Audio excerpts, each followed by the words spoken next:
कार्यक्रम पत्रिकेवर भोजनाची वेळ 3 वाजता नमूद केलेली, भोजनाच्या वेळेला फक्त 15 मिनिटं कार्यक्रम पत्रिकेनुसार शिल्लक आहे.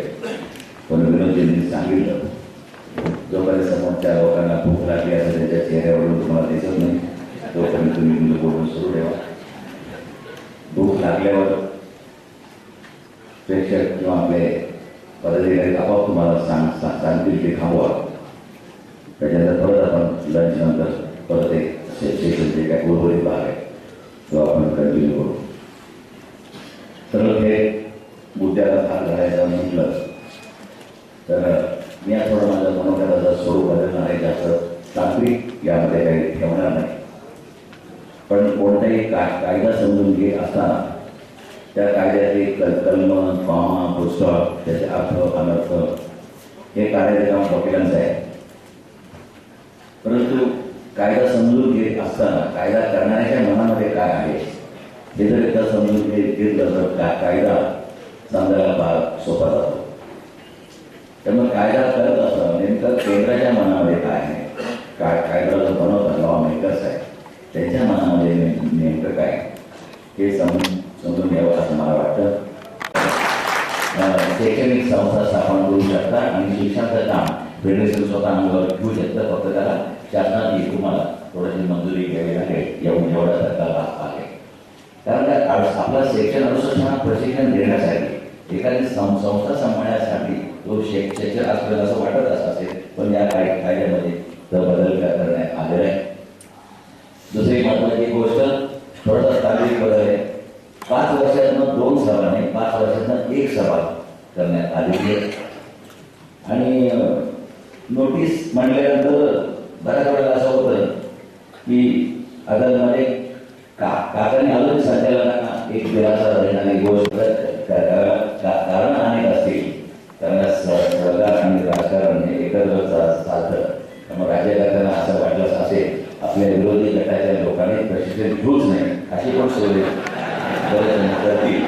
त्यामुळे महापालिकेचा मार्ग हा बरोबर सुकर केला जाईल ही शक्यता लक्षात घेऊन काही कायदा किती लागला उदाहरण हेतू जरी असला तरी प्रॅक्टिकल अडचणी पाहून पण या काही बदल करण्यात आलेले. नोटीस म्हणजे रूल्स अजून बनायचे.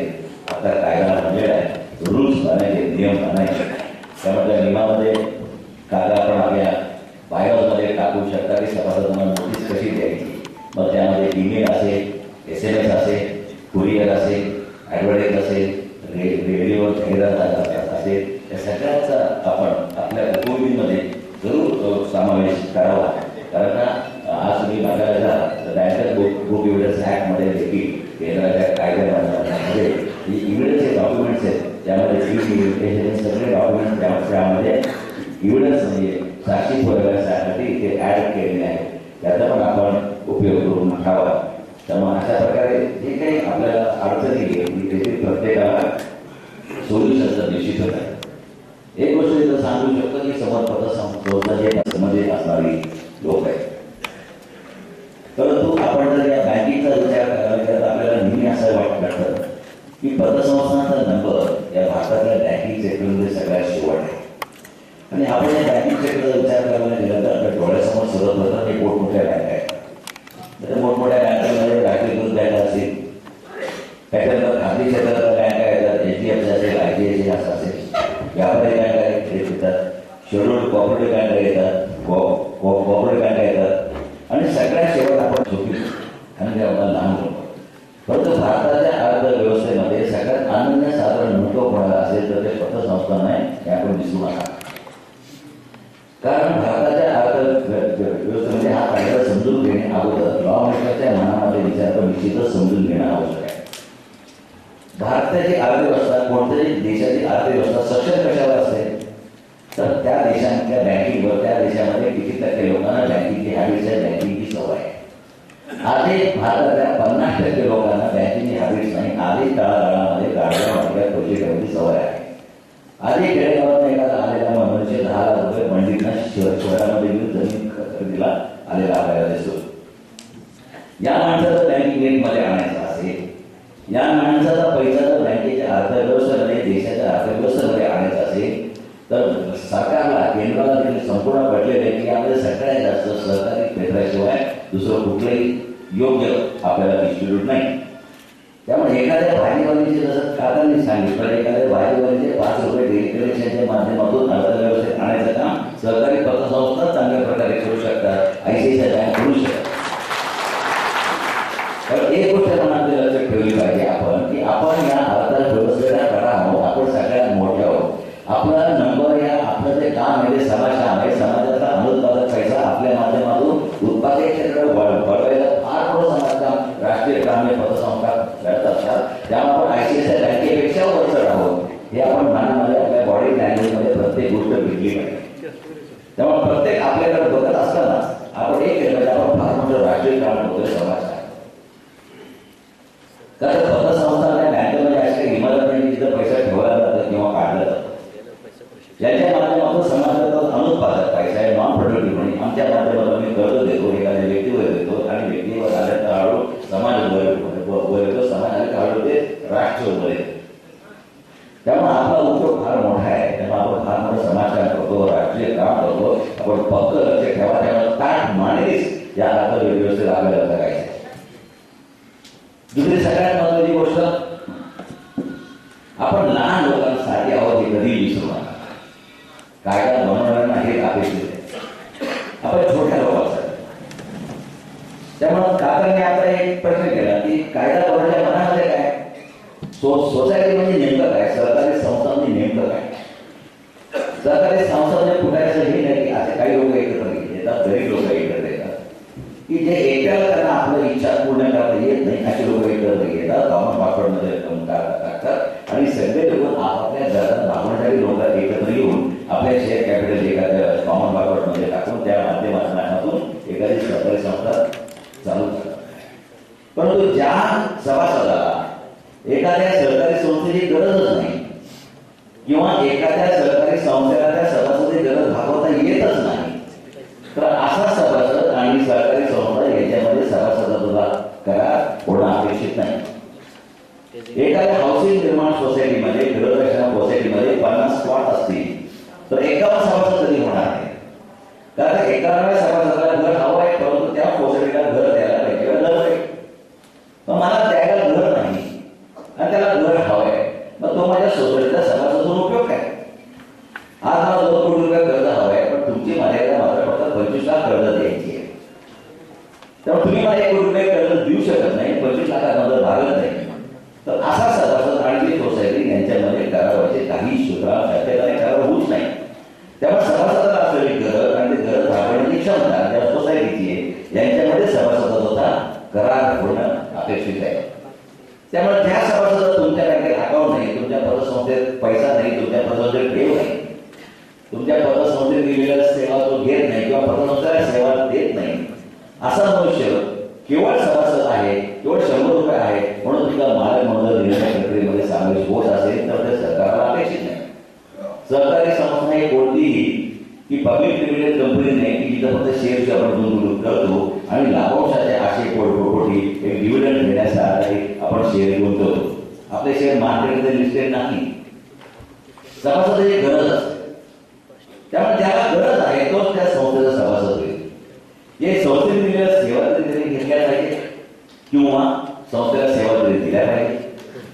त्यामुळं आजकाल जरी तुम्ही काका म्हणत असला की काही सभासदांची संख्या 1 लाखाच्या वर आहे, पण हळूहळू त्या सभासदाची गरज आणि गरज भागण्याची क्षमता हा जर निकष पुढे घालायला तर हळूहळू संख्या कमी व्हायला. आजकाल इलेक्शनच्या दृष्टिकोनातून आणि सभासद गोळा केले जातात, ट्रक धरून लोक आणले जातात. त्याचे 25-100 रुपये कोणी भरले काय कधी माहिती नसतं. माझे 100 रुपये कोणी भरले मला माहीत नाही, पण मी आणायचे आहे. त्यामुळे अशा प्रकारे सक्रिय सभासदाची कल्पना जो क्रियाशील आहे, जो ऍक्टिव्ह आहे, ही पुढच्या कालावधीमध्ये या सरकारला एक नवी दिशा देणारी निश्चितच ठरेल. यामध्ये जे काही ॲम्बिग्युटी असेल, जो काही तांत्रिक भाग असतील ती निश्चितच हळूहळू सॉल्व्ह होतील. सुरुवातीला थोडंसं जड आहे, पण एक गोष्ट मात्र नक्कीच आहे की सभासद सहकारी संस्था म्हणजे काय, कायदा बनवण्याने नेमकं ठरवलेलं आहे की सहकारी संस्थेमध्ये सगळ्यात जास्त महत्व कोणाला असेल तर सभासदाला. कारण सभासदाच्या मनामध्ये काय आहे, मला कोणत्या लोकांवर चालायचं आहे, कोणत्या लोकांना मला जवळ घ्यायचं आहे, आमच्या सगळ्यांची गरज काय, कॉमन नीड. कॉमन नीड हा फार महत्वाचा आहे. कॉमन नीड म्हणजे एखाद्या गृहरचना संस्थेमध्ये घर पाहिजे असलेली कॉमन नीड असलेली लोक येतात. दूध डेअरीमध्ये दुधाचा व्यवसाय करणारी लोक, गरीब लोक येतात. पतसंस्थेमध्ये त्या कॉमन नीड असणारी लोक येतात. परंतु माझी गरज वेगळी आहे. माझ्याकडे ऊसाचं शेत नाही, मी ऊस टाकू शकत नाही, तर मी त्या ऊस कारखान्याचा सभासद होणं अपेक्षित आहे का? तर सरकारचं उत्तर आहे तो आमचा सभासद होणं मुळीच अपेक्षित आहे. तर अशा प्रकारे एकंदरीत तुम्ही जर त्याच्या पुढच्या कालावधीमध्ये बघायला जा तर जे काही तुम्ही एकंदर हायकोर्ट सुप्रीम कोर्टचे निकाल बघायला जा त्यामध्ये सभासदाच्या मताला महत्व आहे. सभासदाच्या मताला सभासदाने ठरवायचं आहे की आपल्याला आपली संस्था नेमकी चालवायची कशी. त्यामुळे छोट्या कर्जासाठी 1 लाख सभासद वगैरे असं आपल्याला अपेक्षित नाही. त्यामुळे तुम्ही छोटीशी तुम्हाला एक गोष्टी रूपाने मी तुम्हाला यातलं काही भाग आपल्या मनावर बिलकुल इच्छितो. पुण्यामध्ये करवेकर हाऊसिंग कॉर्पोरेट नावाची सोसायटी.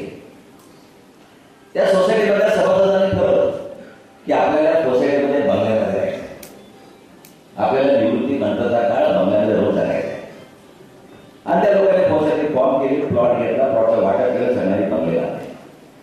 कालांतरात 20-25 वर्षानंतर तिथल्या काही लोकांना असं वाटलं की आपल्याला इथे मल्टी स्टोरेज बिल्डिंग नाही, आपल्याकडे जास्त बिल्डिंग FSI वाढला, TDR वाढला आणि जास्तीत जास्त उंच बिल्डिंग बांधून आम्ही ते फ्लॅट विकणार, प्लॉट विकणार आणि नफा कमवणार. एकाने सोसायटीकडे मल्टी स्टोरेज बिल्डिंग बांधायला परवानगी मागितली. सोसायटीने सांगितलं आम्ही परवानगी देणार नाही. त्यांनी नॅचरली अपील केलं. पण जॉईंट रजिस्टरने असा निकाल दिला की देशाची वाढती लोकसंख्या लक्षात घेता, म्हणजे पब्लिक इंटरेस्ट लोक देशाची वाढती लोकसंख्या लक्षात घेता या लोकांना जर घरं उपलब्ध करून द्यायची असतील तर तुम्ही तुमच्या सोसायटीच्या उपयोगितेमध्ये बदल करा आणि फक्त बंगल्याची सोसायटी न ठेवता त्यामध्ये मल्टी स्टोरेज बांधण्याची परवानगी सभासदांना द्या असा आदेश जॉईंट रजिस्ट्रारनी या सोसायटीला त्याच्या उपयोगितेमध्ये बदल करण्याचा आदेश दिला. हळूहळू सुप्रीममध्ये गेली. सुप्रीममध्ये सांगितले हे जे सभासद आहे जे एकत्र राहतात आहे त्यांनी ठरवायचं आहे की आपल्याला व्हायचं आहे कसं. ते शासनाला त्याला आदेश देता येणार नाही, शासनाला कंपल्सरी करता येणार नाही, कारण ते स्वतंत्र लोक आहेत. त्यांनी ठरवायचं आहे आम्हाला बंगल्यात राहायचं का कसं आहे. आणि त्यांनी जर ठरवायचं असेल तर फॅशनला कसं काय आदेश देऊ शकतो. त्यांच्या जो प्रत्येक लोकांनी ठरवलं की आपल्याला मल्टी स्टोरेज बिल्डिंग बांधायची त्याला बांधून देतो. त्यामुळे जे सभासद ज्या कारणाकरता एकत्र येतात त्यांनी ठरवायचं आहे. त्यामुळे एका पुढच्या कालावधीमध्ये सगळ्यात जास्त अनन्यसाधारण महत्व येणार आहे ते तुमच्या उपयोगिता. तुमच्या उपयोगितेमध्ये बारीक साऱ्या गोष्टींचा समावेश याच्या पुढच्या कालावधीमध्ये झाला पाहिजे की नेमकं तुम्हाला माहिती आहे कसं. कारण का सुप्रीम कोर्टाने हे सांगितलं ज्यावेळी एखादा मनुष्य एखाद्या सोसायटीचा सभासद होतो त्यावेळी तो त्याचं स्वतंत्र अस्तित्व गमावून बसतो आणि तो त्या सोसायटीचा सभासद होतो. त्याला स्वतंत्र अस्तित्व राहतच नाही. त्या सोसायटीच्या अस्तित्वामध्ये त्याचं अस्तित्व संपून जातं. झोऱ्याच्या केसमध्ये गाजलेली केस त्यांनी सांगितलं की आम्हाला फक्त पारशी लोकांनाच एकत्र यायचं आणि त्यांनी सांगितलं या सोसायटीला प्रत्येक प्लॉट पारशाने पारशालाच विकला पाहिजे. पारशी कम्युनिटीशिवाय दुसरा कोणाला जर विकला तर आम्ही त्याला सभासद करून देणार. एकाने पारशीशिवाय दुसऱ्याला विकला त्याने सभासद करून घेतलं नाही. कलमेवर महाराजला केस फार सुप्रीम पर्यंत गेली. कारण भारतासारख्या सेक्युलर देशामध्ये जात पात धर्म वेगवेगळी याच्या आधारे सभासद नाकारणं केवढा मोठा गुन्हा आहे. आणि सुप्रीममध्ये केस दिल्यानंतर सुप्रीम कोर्टाने सांगितलं अरे त्या लोकांना जर वाटत असेल की आम्ही विशिष्ट स्वभावाची विशिष्ट विचाराची लोक एकत्र यावी आणि शासनाच्या कायद्यामध्ये कुठेही असं कुठेही क्लॉज नाही की जात पात धर्म वेगवेगळे याच्या आधारे तुम्हाला सरकारी संस्था स्थापन करता येणार नाही. तर त्यांनी जर स्थापन केली तर सरकारला ते नाही म्हणता येणार नाही. सुप्रीम कोर्टाने जोराच्या केसमध्ये त्या सोसायटीच्या बाजूने निकाल दिला. त्यांनी सांगितलं या सोसायटीच्या लोकांनी ठरवलं ना त्यांच्या उपयोगितेमध्ये फक्त पारशी लोकांना सभासद द्यायचं आम्ही त्यामध्ये पडणार नाही. त्याचं उपयोगी लागले. आता 1925 सालच्या बॉम्बे प्रोव्हिन्शियल कायद्यानुसार ती सोसायटी स्थापन होणार.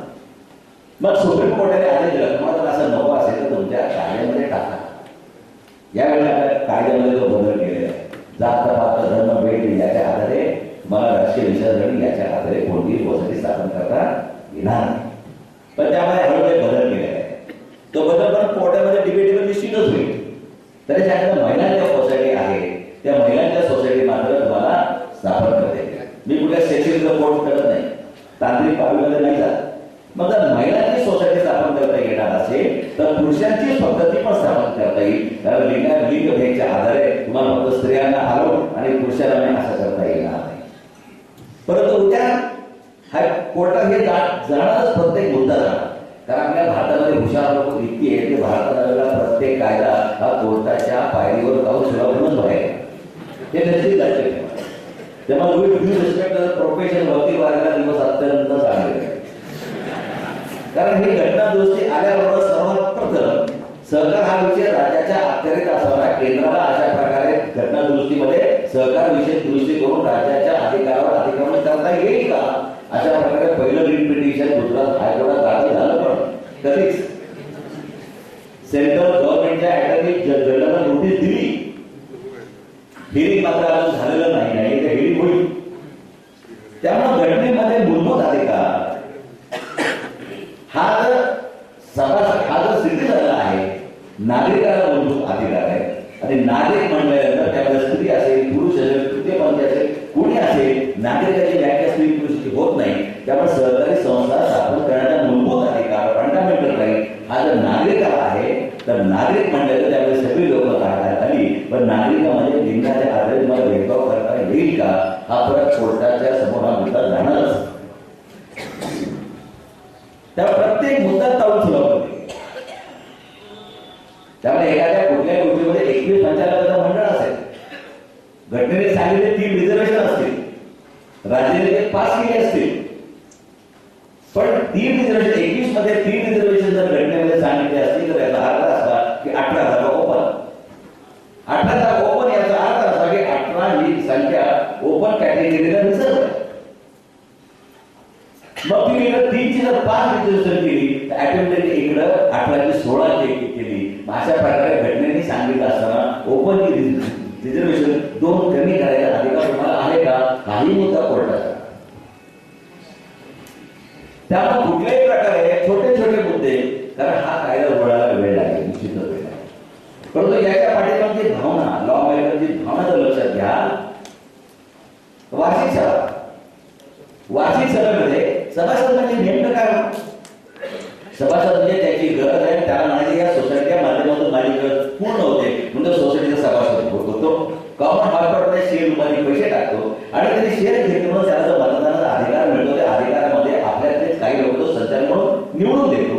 आणि त्या संचालकांना सांगतो बापरे आमच्या वतीने तुम्ही कारभार बघा आणि तुम्ही कारभार कसा बघा याच्याकरता संस्थेची उपविधी आहे, उपविधीनुसार कारभार बघा. ते शासनाच्या लॉच्या फ्रेमवर्कमध्ये उपविधी आहे, शासन मंजूर करतं. आणि तुम्ही जो काय कारभार बघता तुम्ही ज्या आधारावर म्हणता की आम्ही आमची पतसंस्था उत्कृष्टपणे चालवलेली आहे ते सर्व आधार आम्हाला वर्षात एकदा समजून सांगा आणि त्याला म्हणतात वार्षिक सभा. हे वार्षिक सभेचा उद्देश.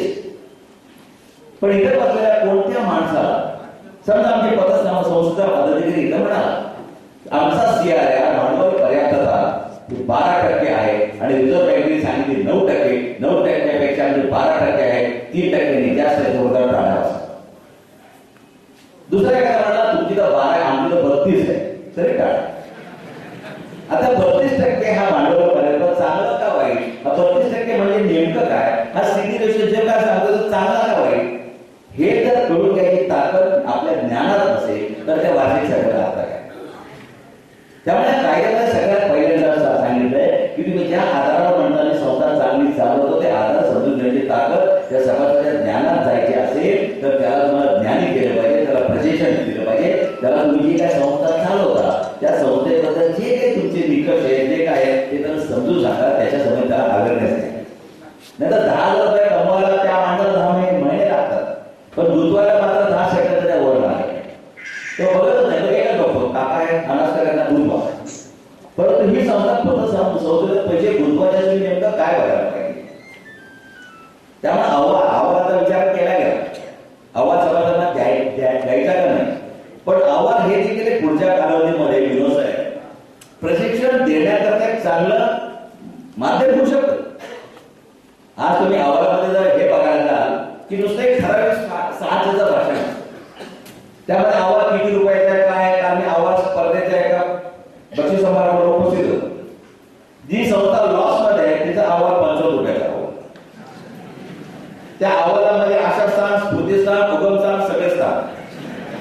मग फेटे पाहिजे, हे पाहिजे, ते पाहिजे. नेमका अहवाल कसा असावा? अध्यक्षांचं भाषण, ठेवी इतक्या होत्या, इतक्या कमी झाल्या, इतक्या वाढल्या, वर्षाखेरी इतक्या. सभासद इतके होते, इतके मेले, इतके नवीन झाले, जुगडले इतके. पण ठेवी लिहित असताना आमच्या ठेवी बद्दल तुम्हाला 2 वेळेला जास्त लिहिता आहे. आमच्या ठेवी कमी झाल्या नाही, आम्ही ते जाणीवपूर्वक कमी केल्या. कारण मागच्या ठेवी इतक्या होत्या, पण आमचं कर्ज वाटपाचं प्रमाण कमी होतं आणि कर्ज वाटप कमी असल्यामुळे ठेवी 20 आहे, लोकांना आपल्याला व्याज द्यावं लागतं. त्यामुळे जाणीवपूर्वक संस्थेने, मंडळाने आपापल्या व्याज कमी करून ठेवी आम्ही जाणीवपूर्वक 30 कोटींनी कमी केल्या. त्यामुळे आम्हाला इतका नफा झाला. हे जर तुम्हाला आपल्या सभासदांना समजून सांगता आलं तर हे अहवाल देखील प्रशिक्षणाचं माध्यम होऊ शकतं. तेव्हा भाषण ठेवी तुझं असं अपेक्षित नाही. नेमकं तुम्ही जो काय निर्णय घेतलेला आहे हा, कारण या सगळ्या घटना दुरुस्तीमध्ये सगळ्यात महत्वाचा अंग काय? जशी स्वायत्तता आहे, लोकशाही नियंत्रण आहे, तसं व्यावसायिक व्यवस्थापन, प्रोफेशनल मॅनेजमेंट. तुम्ही जे काही तुमची संस्था चालवता ते व्यावसायिकतेच्या कसोट्यावर चालवता हे तुम्हाला सभासदांना सांगता आलं. कुठली जागा घेत असताना मी जागा भाड्याने का घेतली? त्याचं 2 महिने तुम्ही दिलं ते जागेमध्ये आपल्याला पैसा ऑलरेडी खेळत्या वाढवला इतक्या टक्के जास्त आहे. त्यामुळे याच्या पुढच्या कालावधीत जर आम्ही जागेमध्ये जास्त पैसा गुंतवला तर आम्हाला कर्ज वाटपाला पैसा कमी शिल्लक राहील. तो कमी शिल्लक राहिला तर संस्थेला नुकसान होईल. त्यामुळे आम्ही जागा भाड्याने घेण्याचा निर्णय संचालक मंडळाने असा घेतलेला आहे. हे तुम्हाला प्रशिक्षण म्हणून त्या अहवालाच्या माध्यमातून टाकता आलं पाहिजे. अहवाल म्हणजे नुसतं ते पोस्टर द्या, तुम्हाला अहवाल घरी पोहोचवायचा का नाही हे तुमच्या उपविधीमध्ये तुम्ही ठरवता. तुम्हाला कायद्याने बंधन नाही, कारण सभासदांनी ठरवायचं. परंतु अहवाल आज तुम्ही बरेच जण म्हणतात की अहवाल आपण कोणी वाचतच नाही. कारण त्या अहवालामध्ये वाचण्यासारखं नेमकं मला समजण्यासारखं काही आहे का? आकडेवारी आहे आणि आकडेवारी चार्टर्ड अकाउंटंट तो 35 करतो. एवढं मात्र निश्चितच बघितलं जातं की माझा फोटो किती वेळा आहे, त्यांचा फोटो 5 वेळा आहे, माझा फोटो 2 वेळा आहे, त्याच्यावरून पण भांडणे टाकायचं. त्यामुळे सभासदांना प्रशिक्षण द्यायची फार महत्वाची जबाबदारी कायद्याने संस्था चालकांवर यामध्ये टाकली. त्यामुळे सभासद कसा पाहिजे? एक तर सभासद प्रशिक्षित पाहिजे आणि वार्षिक सभा म्हणजे कशी असायला पाहिजे? तर वार्षिक सभा पण तुम्ही ठरवलं पाहिजे. असं नाही की वार्षिक सभेत 10,000 लोक येतील का 20,000 लोक येतील.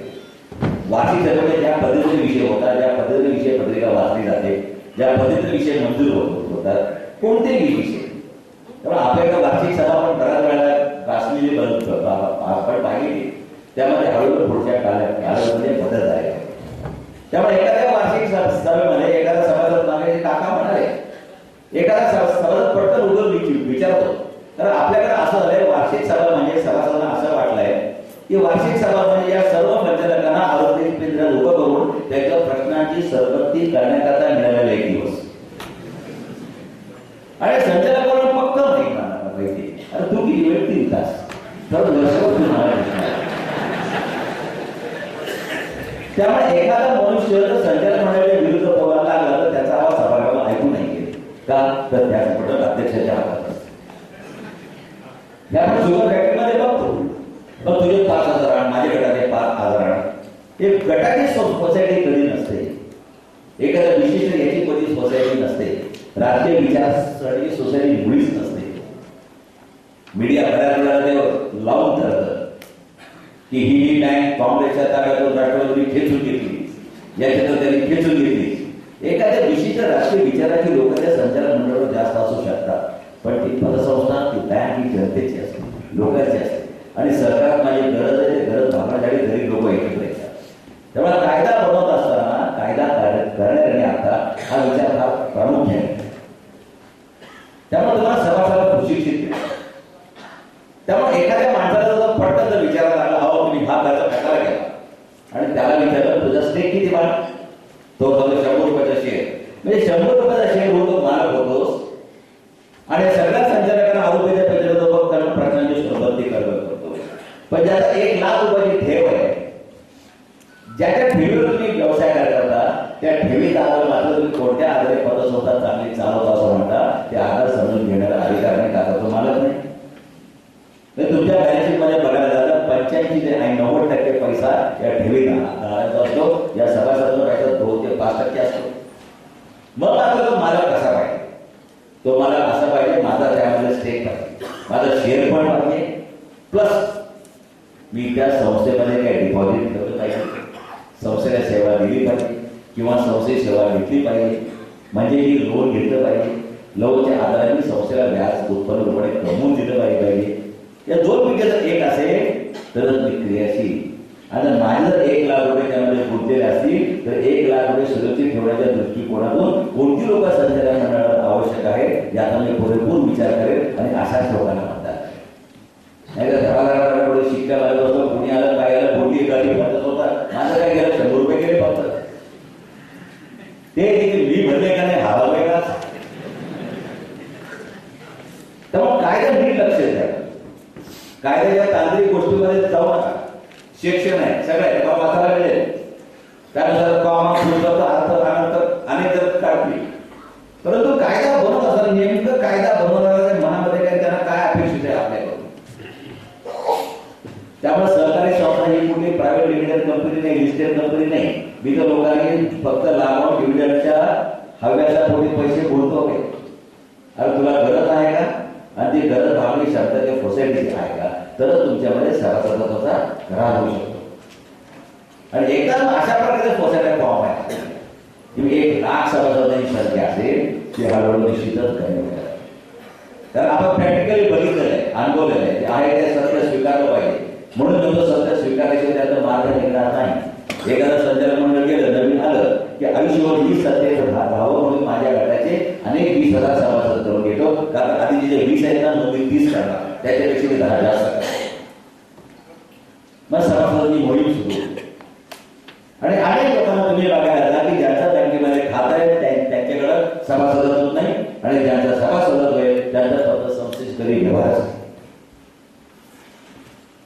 त्यामुळे ऍक्टिव्ह क्रियाशील हा एक आनंद साधनाचा महत्वाचा मुद्दा या नवीन कायद्यामध्ये आलेला आहे. आणि या दृष्टीने अशाच लोकांना मतदानाचा अधिकार असेल तर त्यांना सुरुवातीला आम्ही सांगितलं, अरे बाबा ऍटलिस्ट 5 वर्षामध्ये एखादं वर्ष तरी आपल्या संस्थेची व्यवहार करा, एखादं वर्ष तरी करा, 5 वर्षाचा एखादी तरी ऍक्टिव्हिटी अटेंड करा. आणि त्याला अँड आहे, अँड शब्द एवढं लक्ष ठेवा, और शब्द नाही अँड आहे. हेही करा आणि हेही करा, दोन्ही करायला तेव्हा तुम्हाला मतदानाचा अधिकार प्राप्त होईल. आणि नाही करा तर तुम्ही त्या कालावधीमध्ये इनॅक्टिव्ह राहा, आणि इनॅक्टिव्हची संकल्पना तुम्ही परत ऍक्टिव्ह होऊ शकतात. तरी असे मी आयुष्यभर तुम्ही इनॅक्टिव्ह नका सर, परत तुम्ही व्यवहार करा, परत तुम्ही ऍक्टिव्ह व्हा, नाही करा तर परत इनॅक्टिव्ह व्हा. पण जर तुम्ही 7-8 वर्ष इनॅक्टिव्ह राहत असाल, त्या संस्थेची व्यवहार पण नाही, तुम्ही मिटिंग पण नाही अटेंड करत, याचा अर्थ असा की तुम्हाला संस्थेची गरज नाही, संस्थेला तुमची गरज नाही. राम सेक्शन 35 खाली तुम्ही घरी जा. तेव्हा ऑडिट सांगण्यात आलं, काकाने सांगितलं की ऑडिट आम्ही मागत होतो, आणि ते ऑडिट आम्हाला सोपवल्यामुळे. पण काकाने मी सांगतो की तो स्वायत्तता जेवढी आवडते तेवढी ती फार अवघड आहे. कारण ऑडिट तुम्ही जर एखाद्या चार्टर्ड अकाउंट ऑडिट दिलं असा तर मी सगळ्यात पहिल्यांदा बोललो असेल तर चार्टर्ड अकाउंटंटच्या फर्मची इन्स्टिट्यूशनशी बोललो की तुम्ही तुमच्याकडे नैतिक व्यवसायामध्ये नैतिकता आणली पाहिजे, कारण का तुम्ही इथिकल पॉलिसी तयार केली.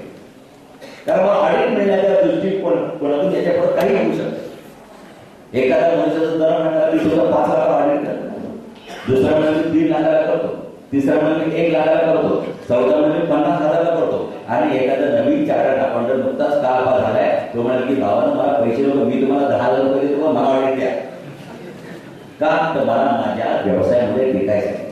एखाद्या मोठ्या बँकेचं ऑडिट मला मिळालं हे जर कळलं लोकांना तर मी या बँकेचं ऑडिट करू शकतो म्हटलं प्रोफेशनल याच्यामध्ये मला जे मान आहे. पूर्वीच्या काळी असे होत असेल, कारण एखादी मर्डरची केस असेल तर नवीन वकिलाच्या हातामध्ये मर्डरची केस देत नव्हतं, तर पुढे नवीन भावाच्या हातामध्ये आपलं डोकं द्यायला लोक घाबरतात. त्यामुळे नवीन ही वकील मंडळी पूर्वीच्या काळी जेलमध्ये जायची, आणि जेलमध्ये गरीब लोकांच्या हाती मर्डर झालाय, कोणाचं भंगोल त्या लोकांना सांगायची बाबा केस माझ्याकडे तू तर पैसे नको देऊ, पण मी तुझ्या घरी दर महिन्याला एवढे पैसे पोचवतो. आणि एकदा जर मी त्या पुण्यामध्ये त्या पुण्याला सोडवलं तर जो मला नाव नोकरी प्रोफेशनमध्ये तुम्हाला जास्त महत्वाचा असतो. त्यामुळे अशा प्रकारे कॉम्पिटिशन मध्ये मिळालेला ऑडिट हे क्वालिटी होईल का हा एक सगळ्यात महत्वाचा प्रश्न त्याच्या पुढच्या कालावधीमध्ये प्रश्न पडणार. कारण मी जर फक्त तेवढे पैसे दिलेच नाही, कमी क्वालिटीचं ऑडिट जर मी घेतलं तर त्या क्वालिटीमध्ये होईल का? आणि सगळ्यात गंमत अशी की त्या ऑडिटमध्ये जर त्या ऑडिटरला असं वाटलं की तुमच्या संस्थेमध्ये 5 लाखाचा भ्रष्टाचार झाला, वाटलं त्याला, आणि त्याने तो रिपोर्ट तुमच्या वार्षिक पडवून सदनामध्ये सादर केला. तुम्ही कोण आहेत? मला माझ्या घरात एखाद्या 50,000 रुपयाची चोरी झाली तर मला पोलीस कंप्लेंट कर असं म्हणणारा कायदा अस्तित्वात नाही. मला जर असं वाटलं की माझ्या घरात 50,000 रुपयाची चोरी झाली आणि मला पोलिसांना तसे मिळालं नको, मला ते आपण काढलं नको, मला वेळ नाही आणि 50,000 रुपयाचा लॉस सहन करायची माझी ताकद आहे, मी पोलीस कंप्लेंट करत नाही. मला कोणी बंधन नाही केलं की तुम्ही केलीच पाहिजे. तुम्ही जर एखाद्या ठिकाणी पोलीस कंप्लेंट करायला गेला की माझी स्कूटर हरवली, पोलीस तुम्हाला पहिल्यांदा विचारतात त्या स्कूटरची मालकी तुझ्याकडे आहे आणि सिद्ध कर. गंठन हरवलं तर तुम्ही बिल दाखवा, हे गंठन तुमचंच आहे. म्हणजे मालकच फक्त फिर्याद करू शकतो, ज्याचं आर्थिक नुकसान होतं तोच फिर्याद करू शकतो. माझ्या घरात 50,000 रुपये चोरी झाली, मला शेजारचा मनुष्य फिर्याद करू शकत नाही, तर आर्थिक नुकसान माझं झालं. तसं तुम्ही जर मालक असाल आणि तुमच्या संस्थेमध्ये जर 1 लाख रुपयाचा भ्रष्टाचार झाला आणि जर तुमच्या ऑडिटरने जर उघड केला की बाबा तुमच्या संस्थेने हा 1 लाख रुपयाचा भ्रष्टाचार झालाय आणि तो या माणसाने केलाय आणि सगळी सभा म्हटली 1 लाखच गेलाय का? आजपर्यंत त्या माणसाने केलेलं काम कामाला 1 लाख रुपये चालले का? पण असं नको करू बाबा, जा. अरे तुम्ही मालक का त्या 1 लाखामुळे तुम्हाला जर नुकसान तुम्हाला होत आहे ते तुम्हाला मान्य असेल तर सरकारला काय पडेल? आजकाल काय कुठली तक्रार सरकार सरकार, अरे तुम्ही मालक, तुमची सोसायटी, तुमच्या सोसायटीकडे कधी लक्ष नाही, कधी येत नाही, काय झाले बघत नाही. मग ठराव तुम्ही करायला पाहिजे, तुम्ही पोलीस केसचा ठराव काढा. पण तुम्हाला जर मान्य असेल त्या असं हाऊसिंगमध्ये व्हायची शक्यता आहे. हाऊसिंगमध्ये काम करायला अध्यक्ष मिळत नाही, उपाध्यक्ष मिळत नाही, हाऊसिंगचा अध्यक्ष कोणीच नाही होत. हाऊसिंगचा अध्यक्ष झाले की सकाळी फोन, लाईट नाही, पाणी नाही, गटार तुटलंय, सुरसुरीत जातात. तो मी तिथं बॉस आणि इथं काय त्यामुळे अशा माणसाने काय केलं, लोक म्हणतात भाऊ त्या कोण आहे कामाला, जाऊ त्या पुढे. हे तुम्हाला जर मान्य असेल तर तुम्ही करायचं. त्यामुळे हा कायदा म्हणजे सभासदांना जास्तीत जास्त ऍक्टिव्ह, सभासदांना जास्तीत जास्त या व्यवस्थेमध्ये, या सरकारामध्ये सभासदांना महत्व अधोरेखित करणार. आपण नेमकं विसरलो. सभासदांना या पूर्वी फक्त इलेक्शन पूर्णच महत्व असायचं आणि इलेक्शन मध्ये काय सभासद काय ते मतदान, असं जर नसतं झालं तर अनेक बँकांमधून ज्या लोकांनी भ्रष्टाचार केला म्हणून रिझर्व्ह बँकेच्या बँकेचं संचालन मंडळ बरखास्त केलं, त्याच्यानंतरच्या निवडणुकीमध्ये ही लोक थंपिंग मेजॉरिटी निवडून गेले. हे आश्चर्य आहे. हे सभासदाची उदासीनता. मग कधीतरी प्रशासनाला असं वाटायला लागतं रिझर्व्ह बँकेला आमचं चुकलं का काय, जे मालक आहे त्यांना जर हे हवं असेल तर आम्हाला काय नाही. त्यामुळे एक लक्षात ठेवा, हा कायदा फिरतो सभासदावर. तुम्ही बँकिंग असेल, बँकिंग रेग्युलेशन ऍक्ट असेल, तो फिरतो डिपॉझिट. पण आपल्या कायद्यात कुठे डिपॉझिट हा शब्द 0.1% कुठे नाही. आपल्याकडे जे कायदे सभासद सभासद सभासद, त्यामुळे आपला संपूर्ण सरकार कायदा सभासदाच्या भोवती फिरतो आणि या सभासदाला अनन्य महत्व आलेलं असतानाही आजपर्यंत सभासदाकडे दुर्लक्षित केले. त्यामुळे सभासद कसा असावा, सभासद प्रशिक्षण, शुगर फॅक्टरी असेल तर त्याने आपापल्या सभासदांना प्रशिक्षण दिलं पाहिजे की आपल्या शेतामध्ये ऊसाचं पीक जास्त उत्पन्न होण्यासाठी नेमकं तुम्हाला कोणत्या प्रशिक्षणाची आवश्यकता. तुम्ही जर दूध हे असाल तर तुम्हाला दिलं पाहिजे तुमच्या गाई म्हशी हे करून जास्तीत जास्त संकलित करून जास्त दूध उत्पन्न कसं करू शकाल याचं प्रशिक्षण त्या सभासदाला आवश्यक. आणि मग सहकारामध्ये एकदा सहकारामध्ये त्या सभासदाला मोठं स्थान प्राप्त झाल्यानंतर मग पुढे त्या सहकारामध्ये त्या सहकाराचं सभासदाचं इन्व्हॉल्वमेंट वाढल्यानंतर मग तो इन्व्हॉल्वमेंट त्याची वाढली, तो जर ते जास्त रस घ्यायला लागला तर ती संस्था कोणत्याही प्रकारे उत्तम चालल्याशिवाय राहणार नाही. हे सरकारलाही पटले, सांगायला नाही पटले. पूर्वीच्या काळी अनेक सोसायटी अशा होत्या. 1904 सालच्या आधीपासून कायदा येण्याच्या आधीपासून बघायला झालं तर पाण्याच्या सोसायट्या होत्या, त्याचं प्रोसिडिंग नव्हतं. त्याचं कुठेही रजिस्ट्रेशन नव्हतं. सगळी लोक एकत्र जमायची, प्रत्येक फेऱ्यामध्ये पाणी सुटायचं, पडायचं, सगळे नियम पाळायचे. कुठे कायदा नव्हता, काही नाव नव्हता, पण पोसाटे उत्कृष्टपणे काम करायचे. त्यांची वार्षिक सभा रोज असायची, संध्याकाळी 5 वाजता रोज वार्षिक सभा, वर्षात एकदा नाही, रोज. माझ्या सोसायटीत पाणी सुटलं, माझ्या शेतात पाणी सुटलं, माझं पीक असं 50 जण गावात एकत्र जाणार आणि परफेक्ट काम चालायचं. आता मात्र कायदा प्रोसिडिंग आलं, सगळं आलं तरी सरकारी संस्था काम करत. तर जर तुमच्या सभासदांना हवं असेल तर तुम्ही घ्या. तुमचं भलं तुमच्या भाषेत. हा कायदा एक गोष्ट फार छानपणे सांगतो की तुमचं भलं आणि बुरं हे सभासदांना. म्हणून हा सभासद नेमका कसा पाहिजे की ज्याला त्या संस्थेचं हित बघायला पाहिजे.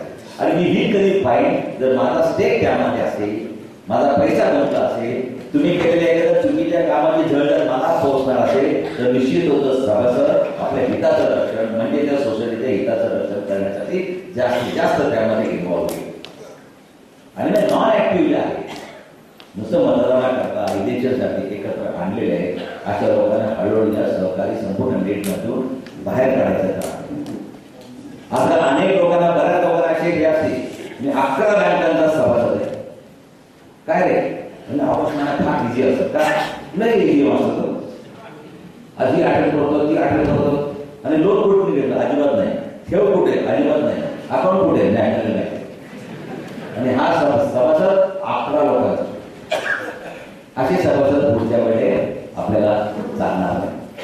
त्यामुळे फक्त हे लक्षात ठेवा, तुमचं जर भांडण आहे, तुम्ही कोण आहे? मालक आहे. आणि मालक आणि संस्था याच्यामध्ये वाद कशाला 91 पाहिजे, कशाला 101 पाहिजे? तुम्ही एकत्र या. प्रत्येक ठिकाणी तुम्ही फॅमिली कोर्टात बघायला जाल तरी त्या ठिकाणी वाद विदर्भी कोर्टात जाण्यापूर्वी एक कन्सिलेशन ऑफिसर असतो. नवरा बायकोमध्ये वाद तो आधी मिटवायचा प्रयत्न करतो. तो पटकन कोर्टात नाही जाऊ. नाहीतर कधी कधी असं रागाच्या भरामध्ये नवऱ्याला वाटलं, बायकाला वाटलं, आज पण पटत म्हणून दोघांनी आधार काढला घ्या असतो आणि 15 दिवसांनी वेगळं झाड वाढत नाही, आपण एकमेकांकडे राहू शकत नाही. मग काय परत लग्न करायचं. म्हणून कोर्ट म्हणतात बापरे हा कन्सिलेशन ऑफिसर आहे, हा मध्यस्थ आहे, हा तडजोड आधी काय आहे तो समजून सांगेल. सुरुवातीला दोघे म्हणतात यांचं चुकलं यांचं चुकलं, 10 मिनिट झाल्यानंतर प्रत्येक म्हणायला लागतो माझंही थोडंसं चुकलं. आणि हे तर वाद मिटले नाही तर कोर्टामध्ये जा. लेबर लॉला पण सोय आहे. मालक आणि नोकर यांच्यामध्ये आवाज शक्यतो कन्सिलेशन ऑफिसरकडून मिटवला जातो. नाही मिटला पेढीवर पडले आला तर कोर्टात जा. मग इथं सभासद मालक आहात, तुम्हीच मालक आहात आणि तुम्ही निवडून दिलेले पंचायत आहे, ते तुमचं प्रतिनिधित्व काय. तर त्यांच्या मनाला वाद तुम्ही मिटवा आणि मग भाग मिटला नाही तर मग कोर्ट कचेरी करा. त्यामुळे या कायद्यामध्ये नवीन तुम्हाला सांगितलेलं आहे की तडजोड समिती, redressal forum, alternate dispute resolution district ADR. त्यामुळे अशा प्रकारे तुम्ही वार्षिक सभेमध्ये आणि तडजोड समिती गठीत करा. रिड्रेसल फोरम तुमच्या अडचणी सोडवण्यासाठी तुम्ही आणि संस्था याच्यामध्ये वाद मिटवण्यासाठी अशी समिती गठीत करा.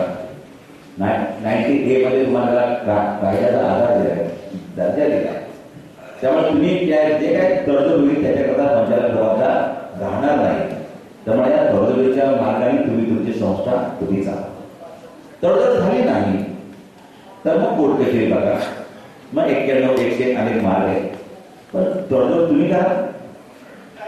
तुम्हाला प्रशिक्षण दिलं पाहिजे सभासदांना. तुम्हाला जे जे तुम्ही काम करा ते तुम्ही नेमकं काम काय केलं हे विद्यार्थ्याच्या माध्यमातून सांगावं. हे तुम्ही विवरणपत्रक दर महिन्याला दर वर्षाला दाखल केलीच पाहिजे. आधी विवरणपत्र दाखल केली नाही तर तुम्हाला दंडाला सामोरं जावं. पुढच्या वेळी मागच्या वेळी कसं होतं तर तुम्ही वार्षिक सभा घ्यायची. वार्षिक सभा तुम्ही घेतली नाही तर शासन घेणार, हे घेणार, ते घेणार. पण आता आम्ही असं नाही. आम्ही जर वार्षिक सभा घेतली नाही ना, ज्या लोकांना वार्षिक सभा घ्यायची जबाबदारी होती त्यांच्या वार्षिक सभा घेतली नाही तर ते संपूर्ण संचालक मंडळाला पुढील 5 वर्षाच्या कालावधीत आपण समजलं जा अजिबात निवडणूक तुम्हाला बदल. आणि ज्या वार्षिक सभा घ्यायची जबाबदारी त्या नोकरावर आहे, त्या MD वर आहे, त्या CO वर आहे, त्याने घेतलेले त्याला 5,000 रुपये दंड करण्यात आले आणि तो दंड त्याच्या खिशात पोहोचून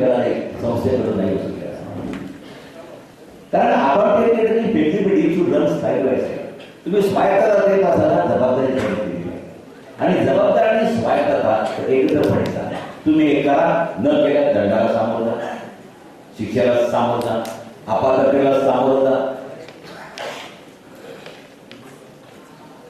अनेक काही मुद्द्यांवरती वर्तमानपत्रामध्ये उलटसुलट येईल निश्चितच. कारण मी एक वाचला की मंत्र्यांना अध्यक्ष आजपर्यंत आपल्याकडे प्रोव्हिजन होती वसंतदादा पटेल आणि शंकरराव चव्हाणांच्या काळात आलेली होती की मंत्रिमंडळातल्या मंत्र्यांना सहकारी संस्थेचा अध्यक्ष उपाध्यक्ष होता येत नव्हतं. या कायद्यामध्ये अट स्थिती.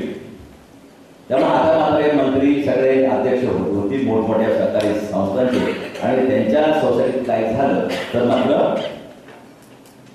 चौकशीला दबाव घेण्याची शक्यता आहे.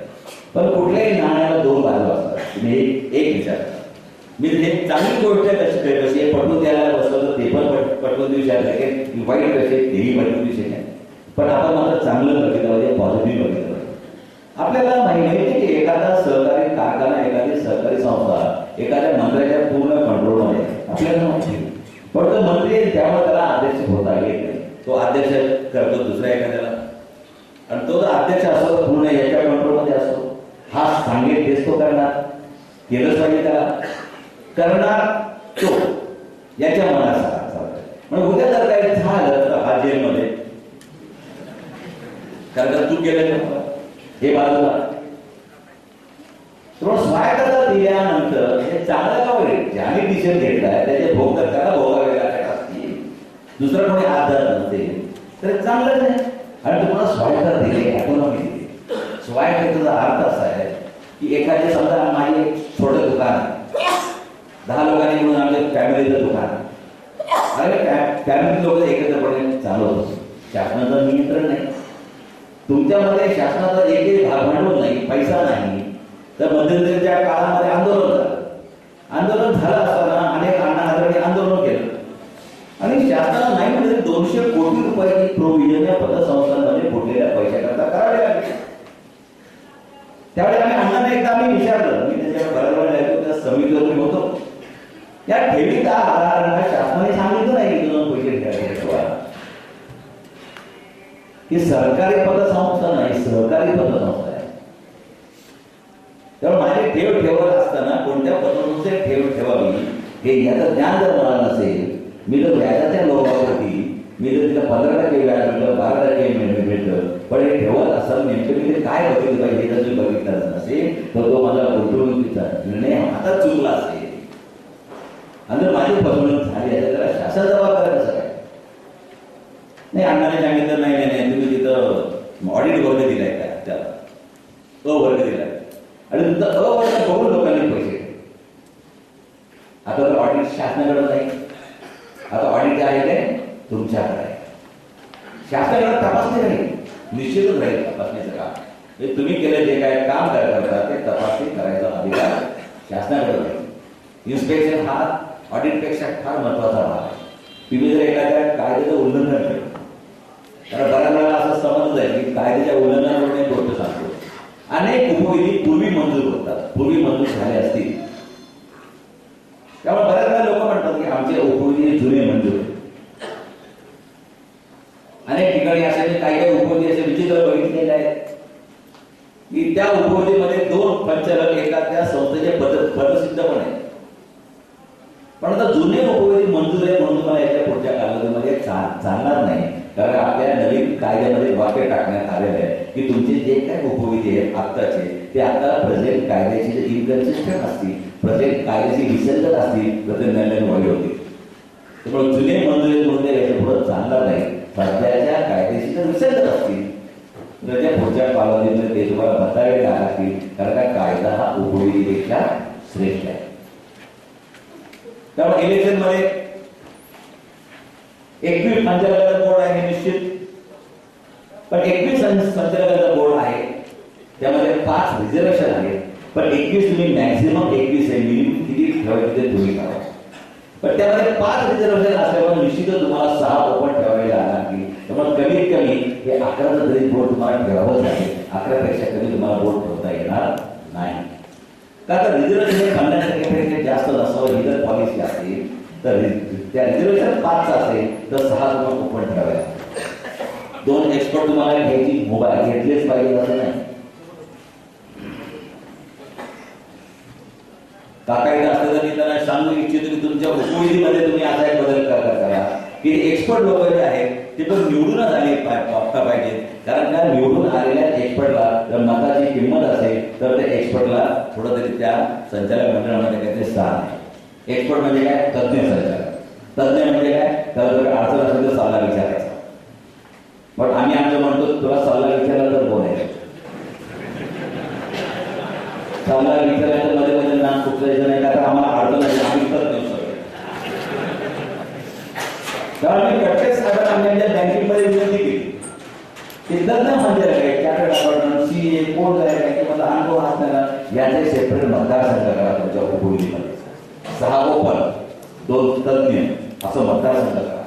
आणि त्या तज्ञ मतदारसंघ करता उभं राहण्याकरता जे क्वालिफिकेशन आहे ते तुम्ही असंच ठेवा. चार्टर्ड अकाउंटंट आयसीडब्ल्यू बँकेमध्ये कमीत कमी 30 वर्षाची मिडल लेवल मॅनेजमेंटची सेवा केलेली व्यक्ती जर तुम्हाला एक्सपर्ट हवा आहे तसं तुम्ही ते एक्सपर्ट क्वालिफिकेशन त्यामध्ये करा.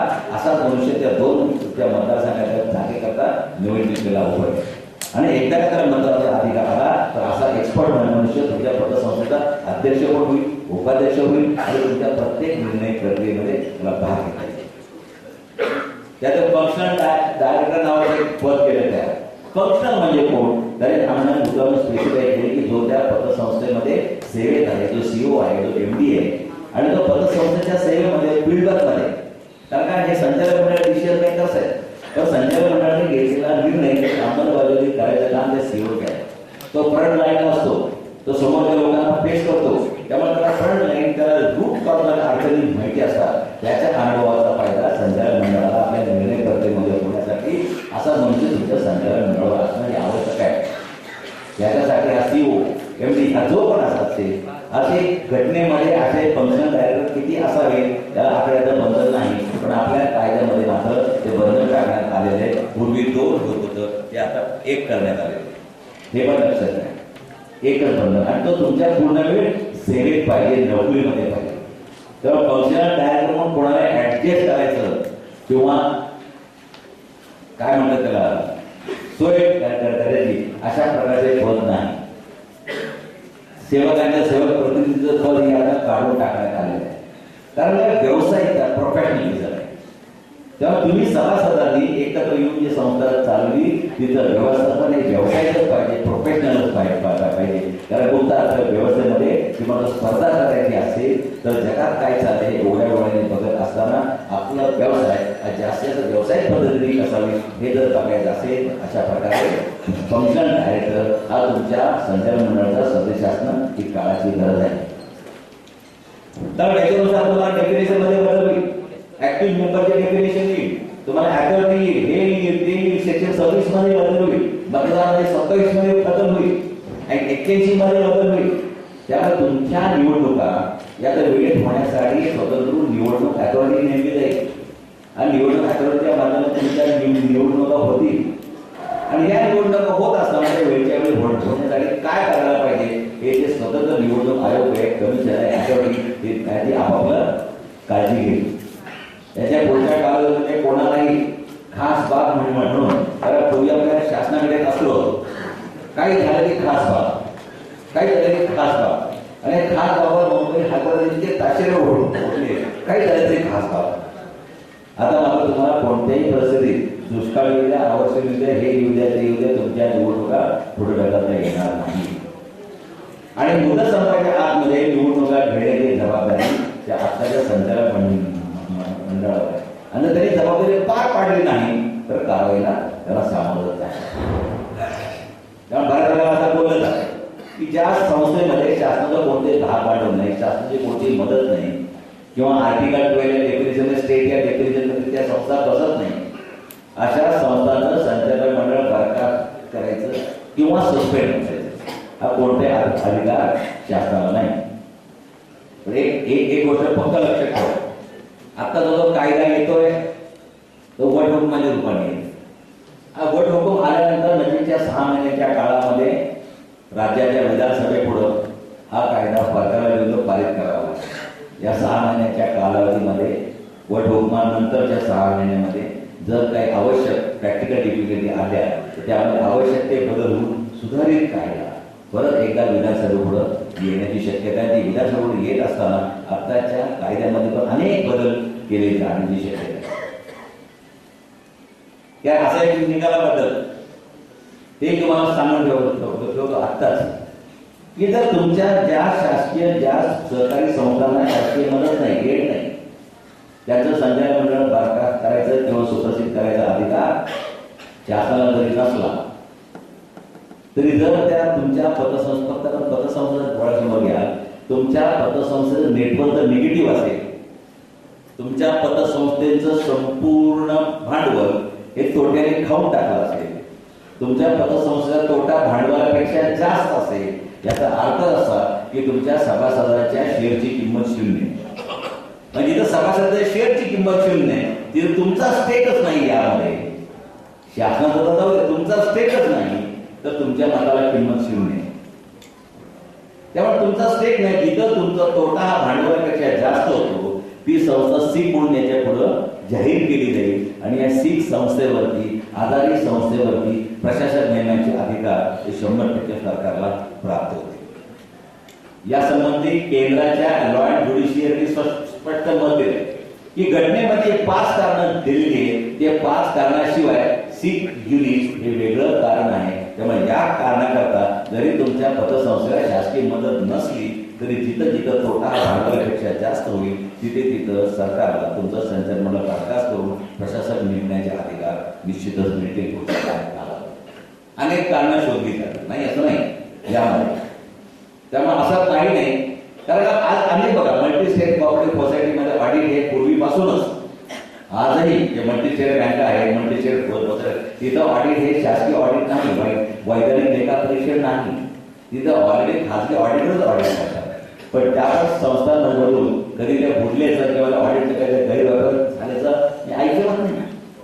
अनेक ठिकाणी असं कंपनी ऑडिट घ्या अनेक ठिकाणी शासनाला कुठेही ऑडिटवरती कंट्रोल नाही तर मग अशा प्रकारे ऑडिट केलं की तुम्हाला स्वायत्तता मिळाली पण उद्या जर त्या ऑडिटरनी तुमच्या पतसंस्थेमध्ये जे काही गैरव्यवहार झालाय तो तर निदर्शनाला आणला नाही तो ऑडिटचा रिपोर्ट कसा असावा त्याचा फॉर्मेट ठरलेला आहे आणि त्या फॉर्मेटमध्ये त्याला रिपोर्ट केला पाहिजे आणि जर तुमच्या पतसंस्थेमधला जो काही गैरव्यवहार आहे जो काही जर त्या ऑडिटरनी दृष्टिक्षेपात आणलं नाही तर त्या ऑडिटरचं नाव ब्लॅकलिस्टला जाईल आणि त्याच्या शेवट इथपर्यंत जाईल की त्याची प्रोफेशनल डिग्री सुद्धा रद्द होण्याची शक्यता आहे।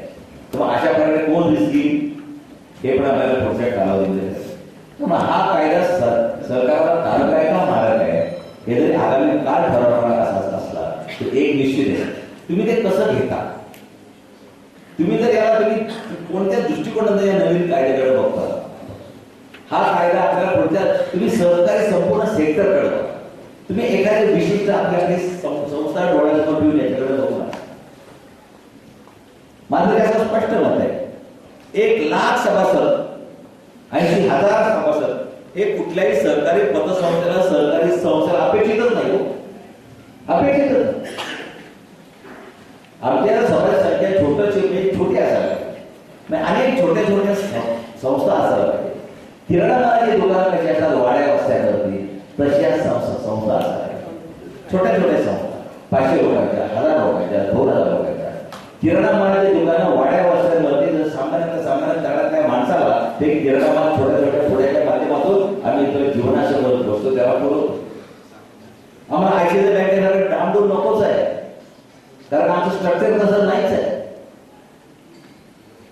हे स्ट्रक्चर आपलं नसताना आमची सोसायटी मोठी जेवढं डिपॉझिट मोठं तेवढं आमची सोसायटी मोठी असं लोकांच्या मनामध्ये हे असेल तर पुढच्या कालावधीमध्ये नष्ट होईल तुमची सोसायटी चांगली कधी होईल त्यावेळी ते वेल मॅनेज असेल फिनान्शियली साऊंड असेल आणि तुमच्या प्रत्येक सभासदाची गरज भागवण्याची सक्षमता त्या सोसायटीमध्ये असेल मग ती लहान आहे का मोठी आहे हा मुद्दा लिहिला आहे की सोसायटी सक्षम आहे का नाही याच्या पुढे तुमचं अस्तित्व पुढच्या कालावधीमध्ये टिकून राहील त्यामुळे हे अपेक्षितच नाही